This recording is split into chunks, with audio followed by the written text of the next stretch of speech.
Hola, it is Renee with Adelante Spanish for All. Today is day 13 of our 28-day Family Language Learning Challenge. We are almost halfway through.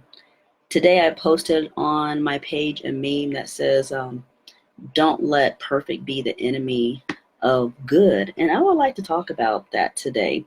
So I am going to tag a couple of friends because I like to do that.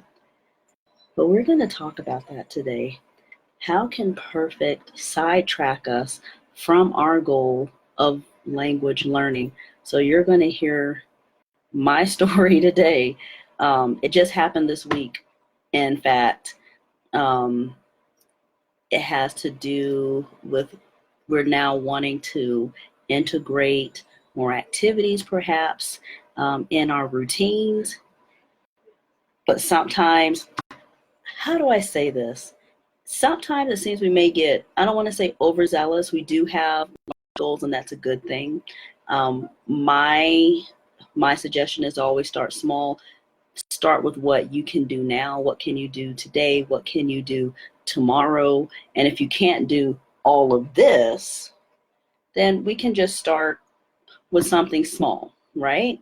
So that's what we're going to be talking about this evening. We don't want perfect to sidetrack us from what is still good. It doesn't have to be perfect in order to be good. Hello, Donna. Good to see you. Okay. So this is what happened this week. I'm gonna offer a free worksheet. There's different activities that we can incorporate. This is just for mealtime. However, we started our language learning in Mandarin with mealtime. So I actually have a nice little worksheet to give y'all. So I'll be posting that a little bit later today. But I do have some activities, and I picked one of the activities that I want to do with my daughter. And the activity was this. I want to put together a placemat. It's going to be a placemat. She may or may not actually eat on it because I don't have anything to laminate it with, but oh, that was part of my perfect, okay? But we might just hang it up. But the idea is to have the foods that we eat for breakfast, because that's our particular routine. We're just doing a breakfast routine in Mandarin. I want to put the foods that we eat and then put the word in Mandarin plus the pinyin so we can remember how to pronounce it. And that's a pretty simple activity. Have foods, glue it to some paper. I also want to have a couple of sentences like, what do you want to eat? I want to eat this, or I like to eat. Like her favorite foods. I like to eat watermelon, or I like to eat whatever. So that was the plan. Very simple. So how did I let perfect get in the way? Well, number one, I said, I can look up pictures on the internet, and I can download those. We'll print them out. We'll cut them. We'll glue them on. One thing I do have to do is I do have to get the Chinese characters and print them out, because since we don't know how to write them yet, that is one thing I do have to do, because we don't know how to write them. But I was going to download pictures. I even got so far as to think, you know what? I can even find the pronunciation, make a little QR code, and then just scan it with my phone if we forget how to pronounce something.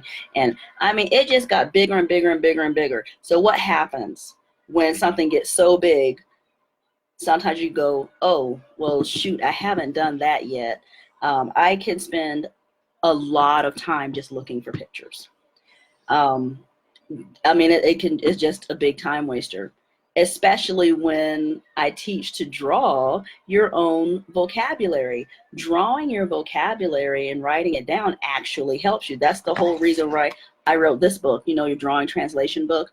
So after the idea got this big, I said, okay, hold up. This is this perfect idea, and we're not moving along with it. So I had to scale it back, and I said, okay, daughter, why don't you just draw the pictures of the foods that you like? Oh, okay. She's 8. She likes to do things like that. Duh.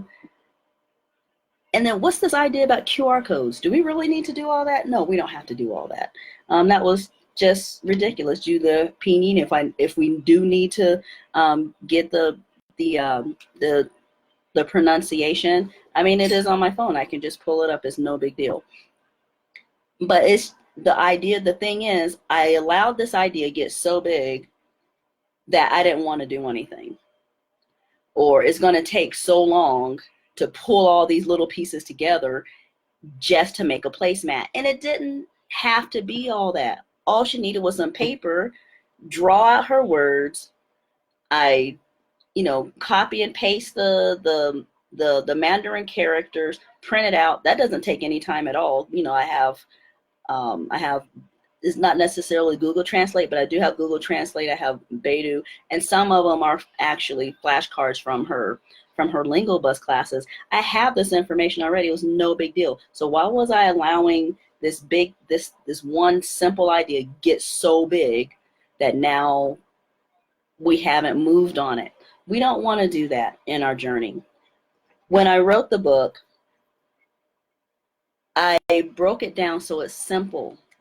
Just like I broke down just the mealtime routine, I broke it down into 4, and then I said, just choose one of these parts of mealtime. You don't have to do the entire mealtime, just choose one little part. So if you're going to choose an activity, just choose one portion of that activity. Don't make it so big and grand that now we're too scared to move on it, because what if we just really mess up, or, oh, I'm getting tied down just looking for pictures. I need the right picture to put on this placemat. No, have your child draw the pictures that you need for the vocabulary. So that is how we can make perfect the enemy of good. It is good that she draw her own pictures. It is good that we have the pinyin. It's good. It's good enough. I don't have to find the perfect picture. I don't need QR codes for pronunciation. I don't need all that. Okay, we need something simple that'll get done. It's not about how perfect it is. It's what are you actually going to get done. So did you have any setbacks, or what were your successes this week? We can share that in our comments. One of our successes is we are consistent every day at breakfast time, even if it's actually speaking only 5 to 10 minutes. We're consistent every single day doing it. And that is a big thing, and that's a big goal for me, is just to be consistent in doing it. We even expanded our watching time. That was another goal of mine for this past week.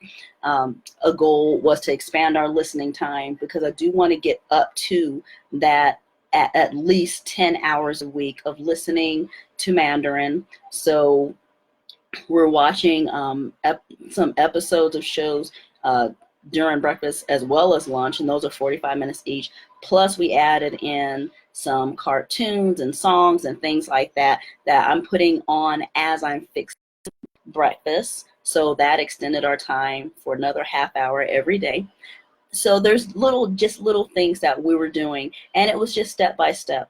And so that was a success for us. So if you have any successes that you would like to share, or maybe there was a setback, how did you overcome it? Or did you have a question of how you can overcome it? Maybe we can, the group, we can help you figure out how to overcome some of these setbacks. And sometimes overcoming is just coming to the realization that, you know what, this small piece over here is holding me back, and just moving forward from there. But sometimes it's something we can't see.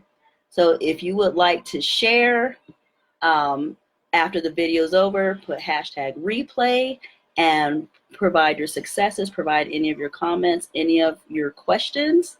And tomorrow I'll be on, because we will be talking about beginning our 3rd week. We're moving into our 3rd week. And I do really want to get into these activities, and I will be sharing that page tomorrow as well. So I will see you guys later, and continue on. Ciao.